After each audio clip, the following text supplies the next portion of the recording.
Dan kita tahu teman-teman sekalian dalam satu rakaat seluruh gerakan dilakukan sekali saja, gitu kan? Rukuk sekali, i'tidal sekali. Tapi sujud dilakukan 2 kali. Berarti ada sebuah pesan penting dalam masalah sujud ini. Oleh karena itu seseorang harus hati-hati.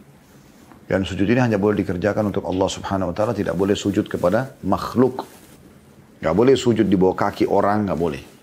Walaupun orang tua juga gak boleh. Sampai kata Nabi SAW ya, kepada para sahabat, "Lau kuntu amiran ahadan an yasjuda li ahadin la amartul mar'ata tasjuda li zawjiha." Kalau seandainya boleh orang sujud kepada selain Allah, ada orang yang boleh disujuti dari manusia, maka akan suruh istri untuk sujud pada suaminya. Tapi karena tidak boleh, jadi nggak boleh sama sekali. Jadi tidak boleh, walaupun orang tua kita, tidak boleh kita sujud di bawah kaki dia. Kita boleh cium tangan, kita boleh hormati, cium keningnya, melayani. Tapi sujud itu nggak boleh sama sekali. Ya. Karena dilarang oleh Nabi alaihi salatu wassalam. Allahu Rabbi wal Islam dini wa Muhammadan Rasulullah. Dan kita akan masuk teman-teman sekalian cara yang cerdas. Cara cerdas dari 80 cara selamat dari neraka. Yang kelima itu memperbanyak sujud kepada Allah Subhanahu Wa Taala. Bagi teman-teman yang pegang bukunya di halaman 11, di situ penulis mengangkat sebuah hadis saja, yaitu sabda Nabi SAW, "Akthiru minas sujudi, fa innahu laisa min muslimin yasjudu lillahi ta'ala sajdatan illa rafa'ahu Allahu biha darajatan fil jannati wa hatta anhu biha khati'ah." Artinya, perbanyak, kata Nabi SAW, perbanyaklah sujud, karena tidaklah seseorang muslim bersujud 1 kali karena Allah, melainkan Allah akan mengangkatnya 1 derajat di surga dan menggugurkannya dari 1 kesalahan. Hadis ini diriwayatkan Ahmad dan Ibnu Sa'ad, dan hadis ini disahihkan oleh Syekh Al-Albani dalam Sahihul Jami' nomor 1204. Dan insya Allah kita akan masuk pertemuan akan datang nanti cara cerdas ke-6, yaitu takut kepada Allah Ta'ala. Namun kita akan bedah panjang lebar insya Allah dengan izin Allah hadis yang baru saja kita bacakan dengan berikut tambahan-tambahannya. Potongan pertama dari hadis yang kita ambil sini adalah perbanyaklah sujud. Akthiru as-sujud. Ya. Dan sujud ini dijelaskan dalam hadis yang lain, hadis sahih. Aqrabu abdun ila rabbihi wa huwa sajid. Fa akthiru fihi du'a. Sesungguhnya paling dekatnya seorang hamba dengan Tuhannya, dengan sang pencipta, sang raja yang sebenarnya Allah, adalah pada saat dia sedang sujud. Maka perbanyaklah doa pada saat itu. Perbanyaklah doa. Dalam riwayat lain kata Nabi SAW, kalau kalian ruku agungkan Allah, kalau kalian sujud, perbanyaklah doa, karena sangat jarang doa dalam sujud ditolak, atau sangat jarang doa dalam sujud tertolak. Jadi di sini ada anjuran untuk sujud, dan sujud ini berarti bentuk kehinaan atau penghinaan diri seorang hamba kepada Tuhannya.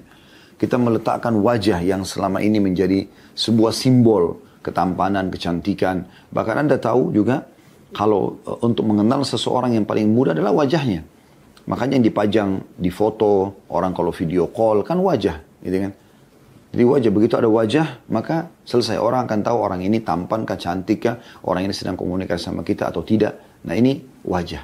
Nah wajah ini diletakkan di tanah kepada sang pencipta Allah Subhanahu Wa Taala. Makanya justru pada saat itu kata Nabi SAW, Aqrabu abdun ila rabbihi wa huwa sajid. Paling dekatnya seorang hamba justru pada Tuhannya pada saat dia sedang sujud. Ya. Dan dalam salah satu doa sujud kita dianjurkan membaca selain Subhana Rabbiyal A'la, Maha Suci Tuhanku yang Maha Tinggi, ada doa yang lain, Allahumma laka sajadtu, ya Allah kepadamu lah aku sujud, wa bika amantu, kepadamu aku beriman, wa laka aslamtu, kepadamu aku menyerahkan diri, sajada wajhi, telah sujud wajahku, lilladzi khalaqahu wa sawwarah, yang telah menciptakan dan juga membentuknya. Alis seperti ini, mata seperti ini, hidung, mulut, bibir, dagu, pipi, dan seterusnya. Ya. Fatabarakallahu Rabbul Alamin, maka maha berkah Tuhan, Allah, Tuhan alam semesta. Jadi di sini pengakuan bahwasanya wajah itu diciptakan oleh Allah Subhanahu wa taala. Itu kita ucapkan pada saat kita sedang sujud, ya. Dinukil bahwasanya Nabi SAW paling banyak melakukan sujud, ya. Dan juga dinukil dari para sahabat pada saat mereka punya hajat-hajat mereka sujud kepada Allah Subhanahu wa taala. dan juga para tabi'in. Dinukil dari Sufyan ats-Tsauri rahimahullah, salah satu ulama di Mekah. Beliau kalau punya hajat, beliau tidak mengangkat kepalanya dari sujud sampai dia merasa Allah sudah menerima hajat-hajatnya. Dari sujud ini atau dari sabda Nabi SAW, fa'akthiru minas sujud, perbanyaklah sujud.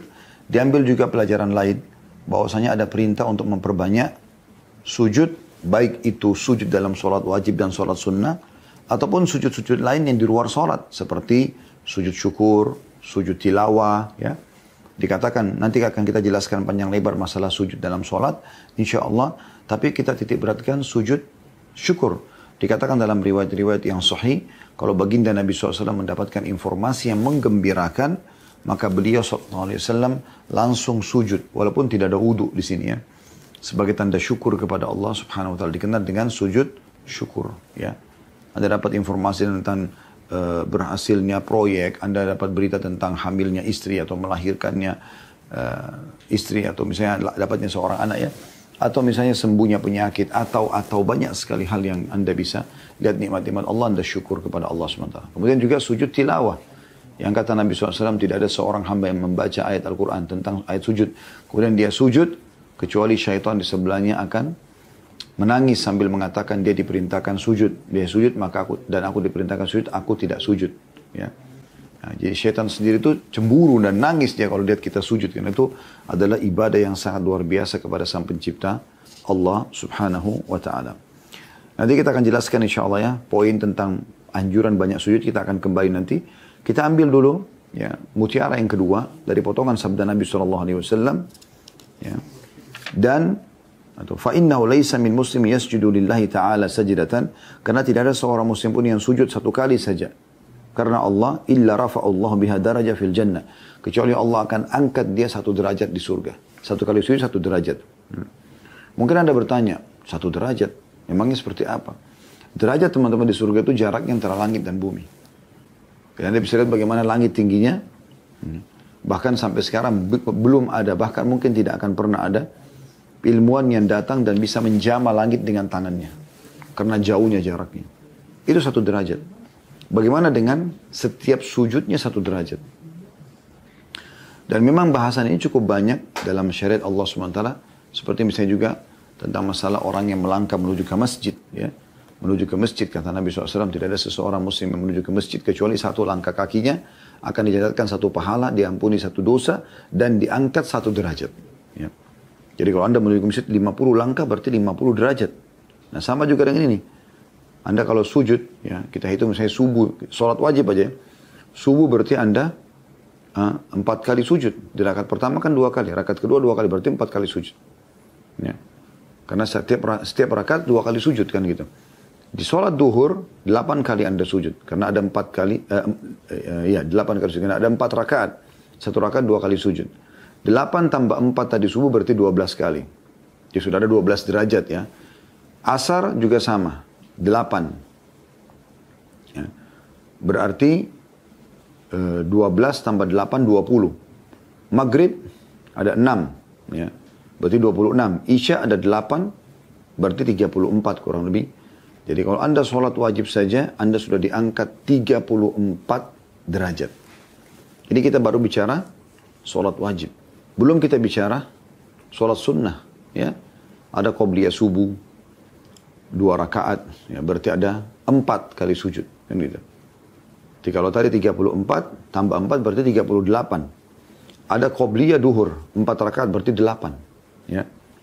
Jadi tadi 38 tambah 8 sudah 46. Ya. Ada ba'diyah duhur 4 rakaat berarti 8 lagi. 46 tambah 8 berarti 54. Ya. Kemudian ada qobliyah asar 4 rakaat berarti 8. Kalau tadi 54 ya, tambah 8 berarti sekitar 62. Mohon maaf kalau ada keliru dalam hitungan, kurang lebih lah ya. 62.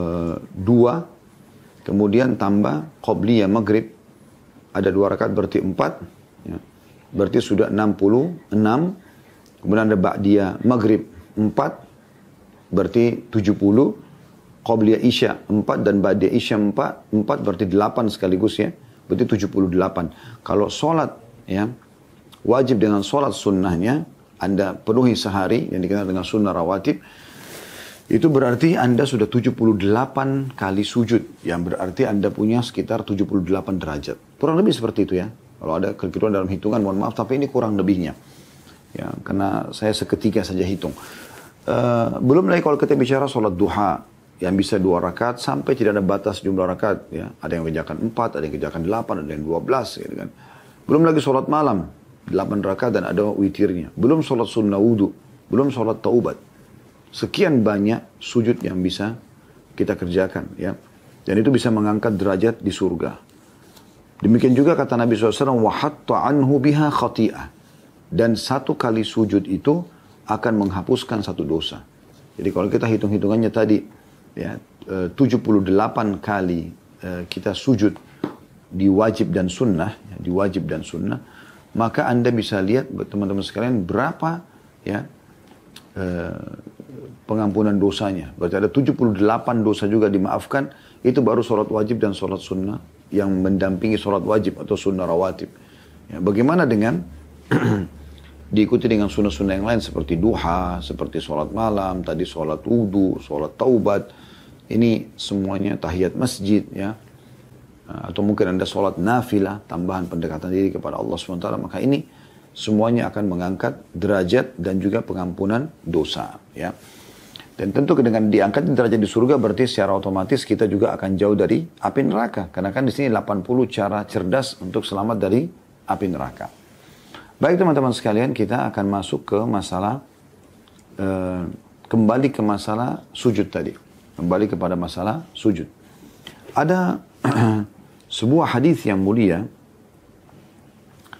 yang ya, disebutkan dari riwayat Ma'dan bin Abi Talha al-Yamari ya. Al-Ya'mari radhiyallahu anhu atau rahimahullah tepatnya ini tabi'in.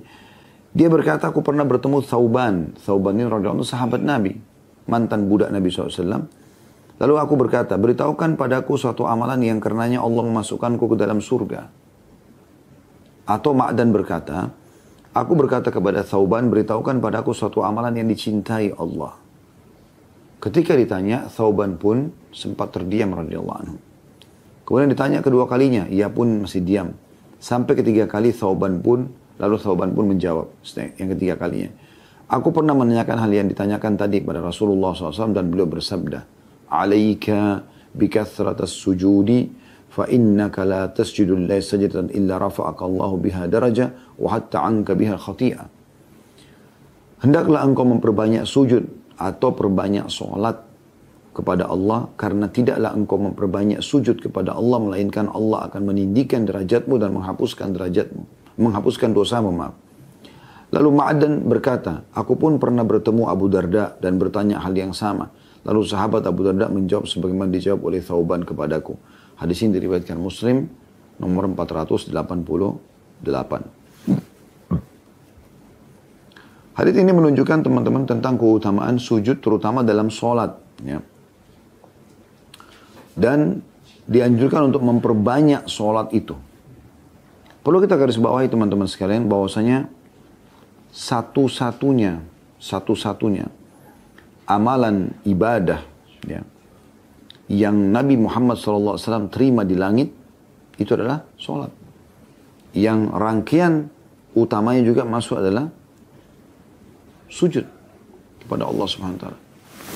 Perintah puasa, perintah zakat, perintah jihad, perintah apa saja diterima oleh Nabi SAW di bumi. Ya. Tapi sholat Nabi SAW diterbangkan oleh Allah SWT ke perjalanan Isra dan Mi'raj ke Masjid Aqsa, kemudian menuju ke langit. Ya. Untuk menerima sholat, dan di saat itu Nabi SAW diperlihatkan surga, neraka, dan segala macam fenomena yang luar biasa dalam kajian Isra. Dalam kejadian Isra dan Mi'raj. Ya. Maka ini teman-teman sekalian menandakan sesuatu yang sangat agung gitu.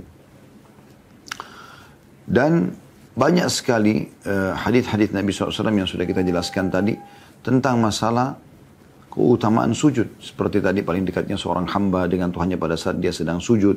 ya maka perbanyaklah doa pada saat itu, hadis riwayat Muslim. Kemudian hadis tentang ya, kalau kalian ruku agungkan Allah, kalau kalian sujud perbanyaklah doa, ya. Lalu Nabi SAW mengatakan fakamin an yustajaba lakum, karena sangat pasti dikabulkan doa kalian. Ini hadis diriwayatkan oleh Imam Muslim juga tentang masalah keutamaan sujud, ya. Jadi ini anjurannya sangat luar biasa.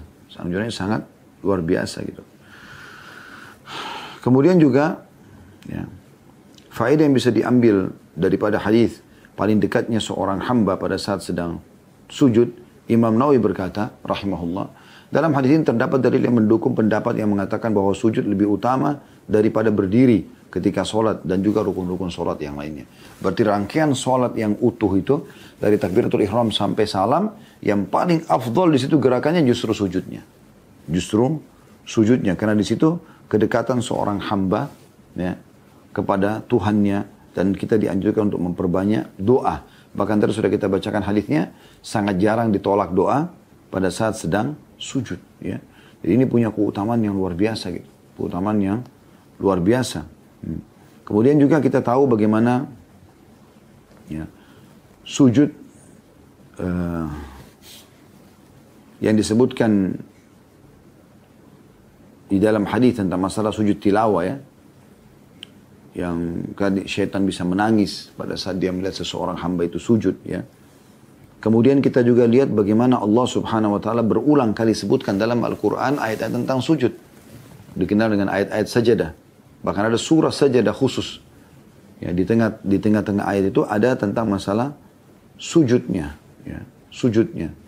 Dan itu teman-teman sekalian sering dibaca oleh Nabi SAW setiap subuh Jumat.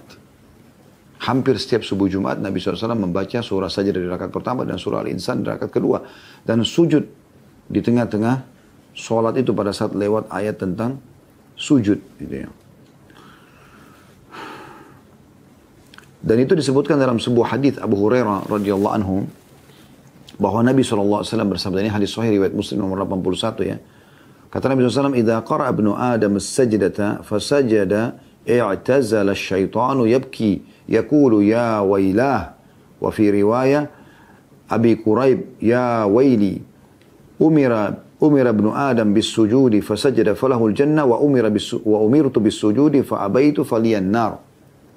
Jika anak Adam membaca ayat sajadah, ya, tadi ayat yang berisi tentang masalah sujud, lalu dia sujud, maka syaitan akan menjauhinya sambil menangis.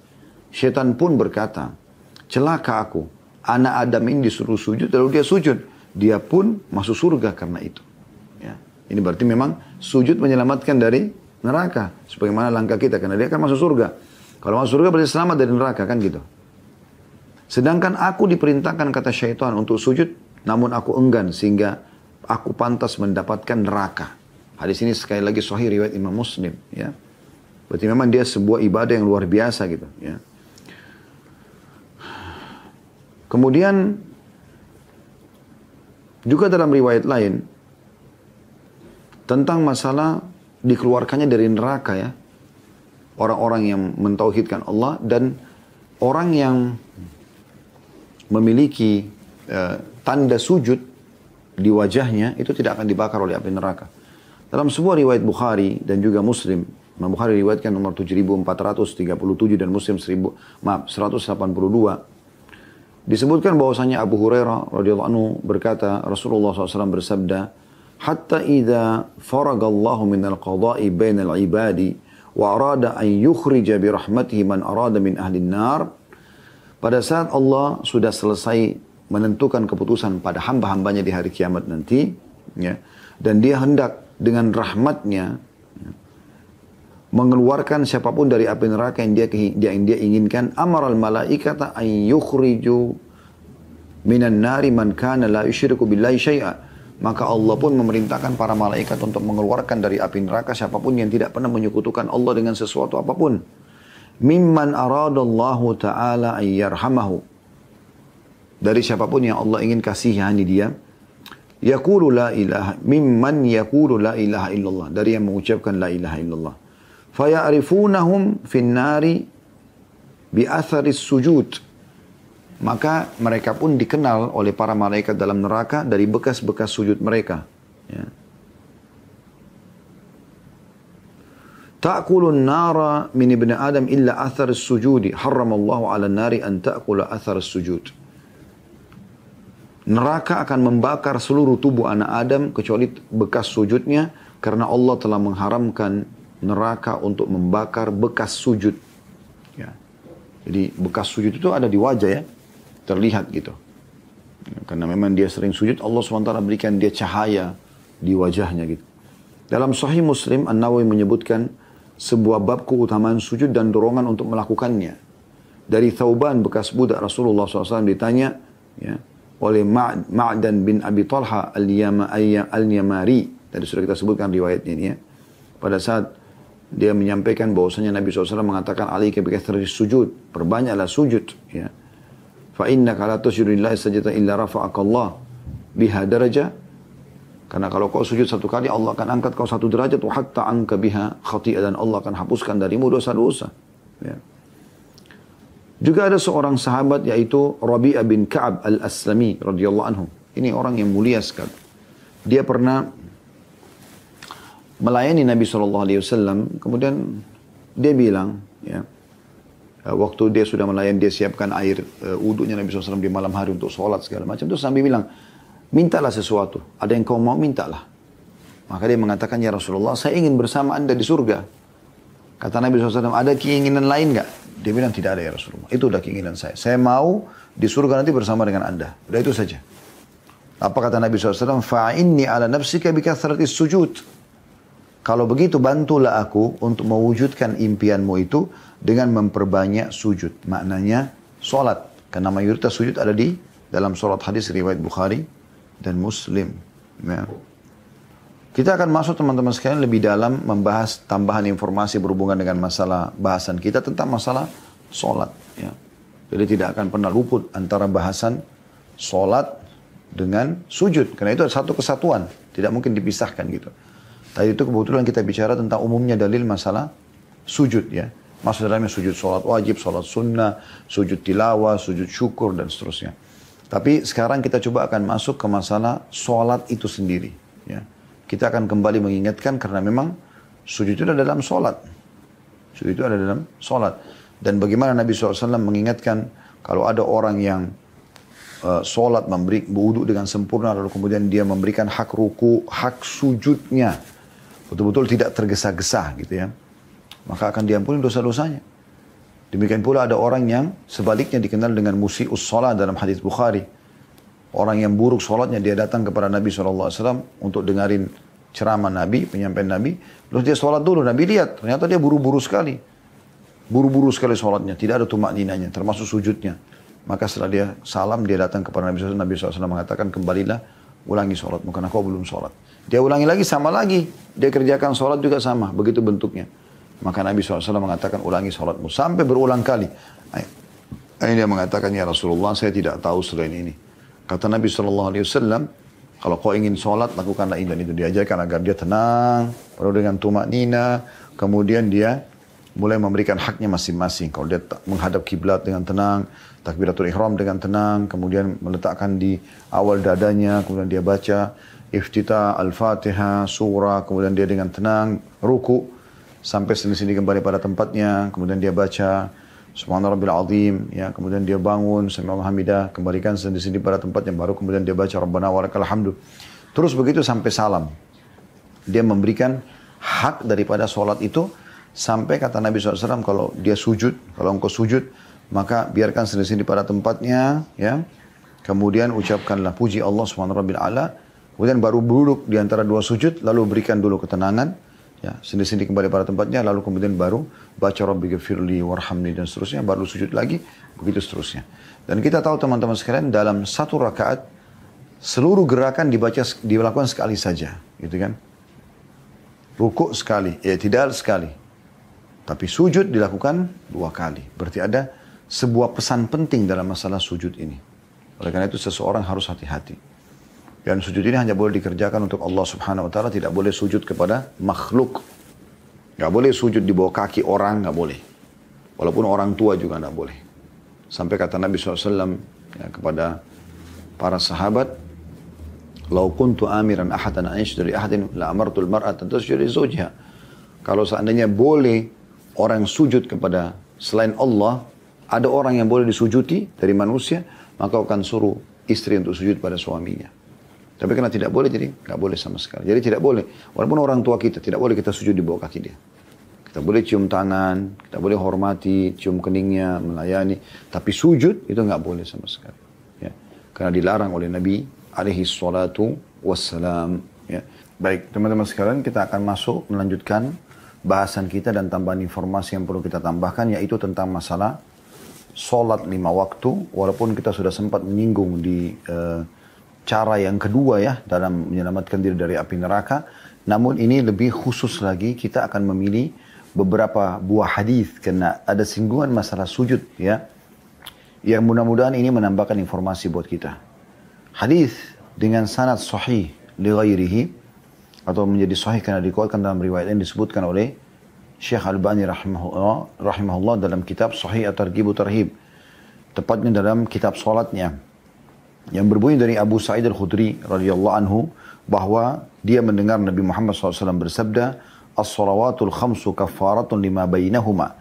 Sesungguhnya salat 5 waktu itu pembersihan dosa di antaranya.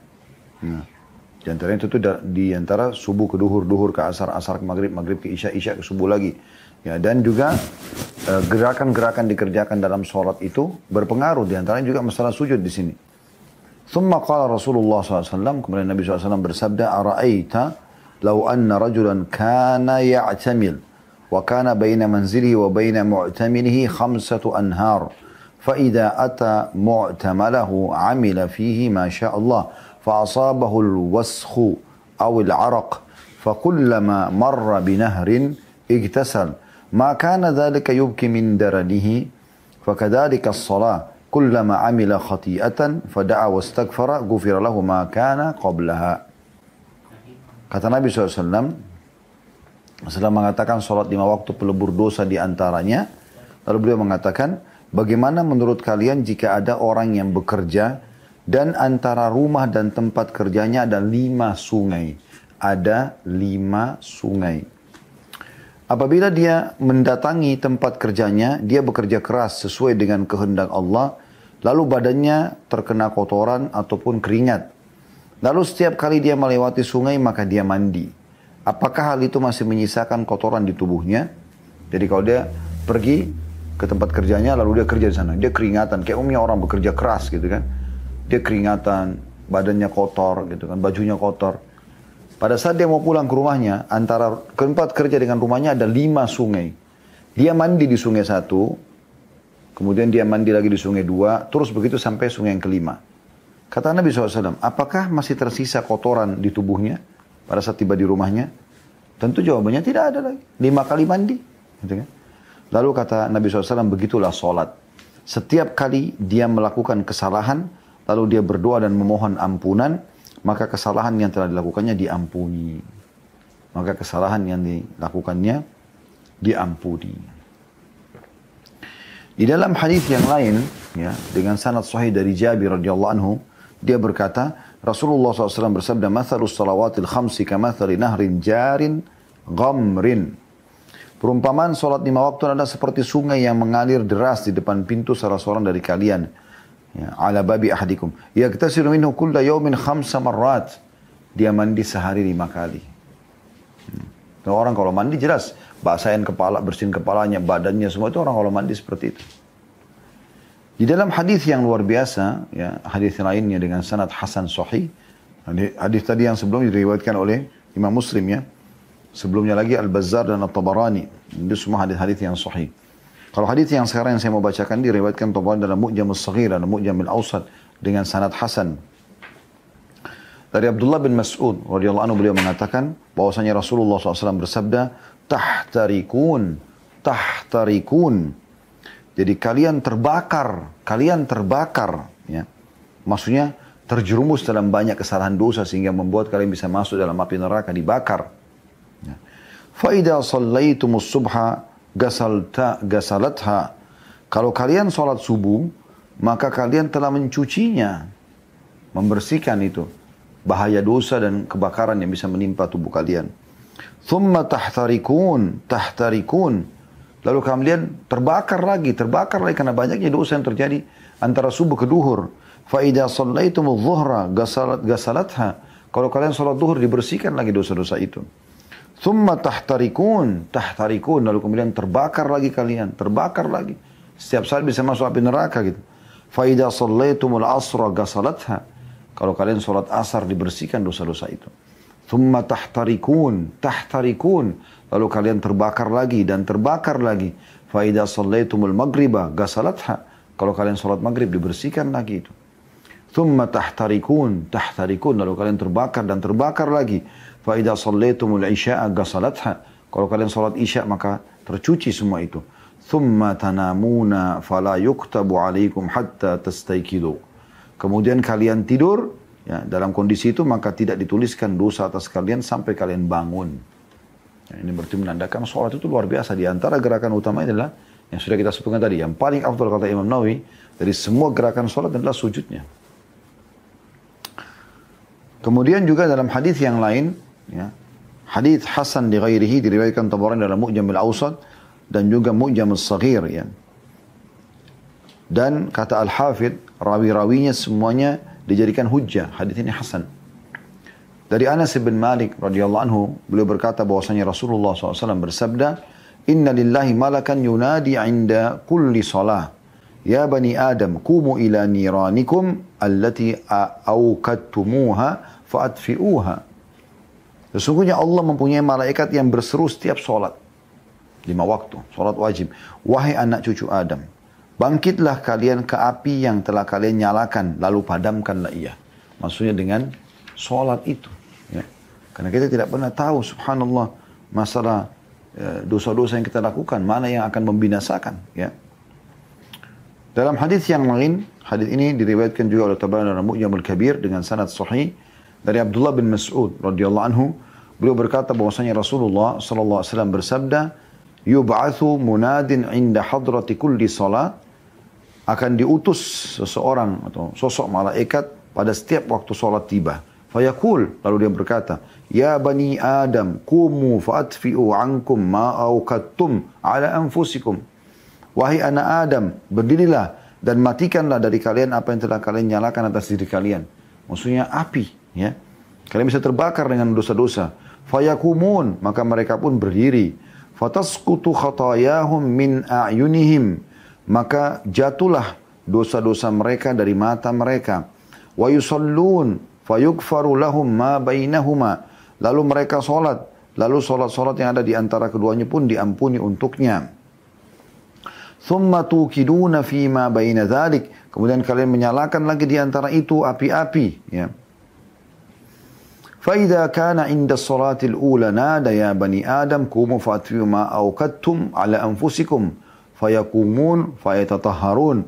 Lalu ketika salat pertama telah tiba, dia memanggil, wahai anak Adam, berdirilah lalu matikanlah apa yang telah kalian nyalakan atas diri kalian, maka berdiri, maka mereka pun berdiri lalu bersuci, ya, dengan panggilan azan, ya, hayya 'alas shalah, gitu, ya. Wa yusalluna dalam kurung adh-dhuhra fayughfaru lahum ma bainahuma, lalu mereka pun berdiri bersuci lalu menunaikan salat duhur, ya.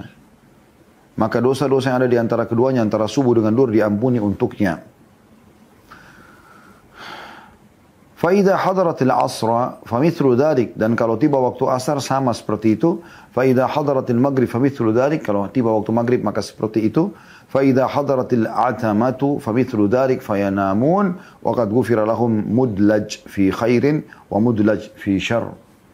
Lalu kalau tiba isya, demikian pula ada apa adanya, ya, diampuni juga. Kalau mereka sholat lalu mereka tidur dalam keadaan telah diampuni, maka ada yang melalui malam dalam kebaikan dan ada yang melalui malam dengan keburukan. Maksudnya yang sholat melalui malam dengan kebaikan, ya, kena dibersihkan dosa-dosa, dan yang tidak sholat maka melalui malam dengan keburukan, ya. Hadis yang terakhir teman-teman yang ini saya bacakan,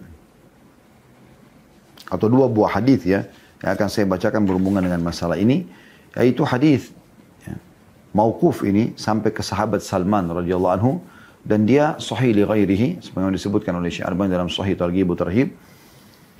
yang berbunyi kata Salman, hafidhu ala hadis salawatil khams. Jagalah selalu solat 5 waktu kalian ini. Dan sudah kita bahasakan tadi, puncak yang terbaik dari seluruh gerakan solat adalah sujudnya. Fa innahunna kaffaratun li hadhil jirahat ma lam tusabil maqtala. Karena sungguhnya solat 5 waktu itu pelebur bagi luka-luka atau dosa-dosa kecil selama dosa-dosa besar dihindari. Hadis ini diriwayatkan Tabarani dalam Mu'jamul Kabir, ya. Jadi maksudnya di sini dosa-dosa besar butuh taubat nasuha, tapi selama dosa kecil maka akan dibersihkan semuanya, ya. Kemudian hadis yang terakhir yang saya bacakan dan setelah ini insyaallah kita akan buka pertanyaan. Hadis yang diriwayatkan oleh At-Tabarani juga dalam Mu'jamul Kabir dan Mu'jamul Awsat, ya, dengan sanad hasan sahih dari Salman Al-Farisi radhiyallahu anhu, beliau mengatakan bahwasanya Rasulullah sallallahu alaihi wasallam bersabda, innal muslima yusalli wa khatayahu marfu'atun ala ra'si. Sesungguhnya setiap muslim kalau yang melaksanakan solat atau setiap muslim melaksanakan solat, maka dosa-dosanya akan terangkat di atas kepalanya. Kullama sajada tahatu anhu. Setiap kali dia sujud, maka berguguran dosa-dosa tersebut. Perhatikan sujud yang disebutkan, ya. Fayafrugu min salati wa qad tahattat anhu khatayahu. Dan dia akan bangun atau menyelesaikan solatnya dalam kondisi semua dosanya telah berguguran. Nah, jadi sini sujudnya yang menggugurkan semua dosa-dosa tersebut. Dan cukup banyak hadis yang berhubungan dengan masalah bahasan ini. Intinya teman-teman sekalian, kita dianjurkan memperbanyak sujud. Dan sudah kita sebutkan tadi, jenis ini sujud itu sendiri.